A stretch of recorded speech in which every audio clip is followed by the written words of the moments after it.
বন্ধুরা আসসালামু আলাইকুম, কেমন আছেন সবাই? আশা করি ভালো আছেন। তো আজকে আমার দেশি মুরগির পাতলা ঝোল রান্না করেছে, আর এখানে হচ্ছে পটল আলু ভাজি করছে। এখানে খাবারটা নিয়ে নিয়েছে, এখন আম্মু খাবে এক এক করে। এখন এক এক করে সব খাবে।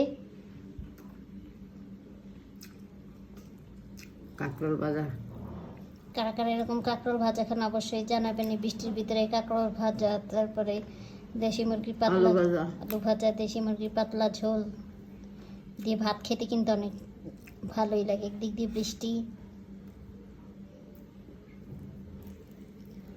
দেশি মুরগি।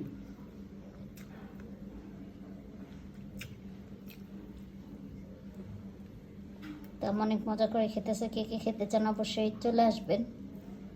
কাঁকরোল ভাজা, আজকের পর্যন্ত এখানে সবাই ভালো থাকবেন, আর আমাদের পেজটাকে লাইক কমেন্ট শেয়ার করে পাশে থাকবেন। আর যারা যারা ইউটিউব চ্যানেল থেকে দেখেন অবশ্যই ইউটিউব চ্যানেলটাকে সাবস্ক্রাইব করবেন। আসসালামু আলাইকুম।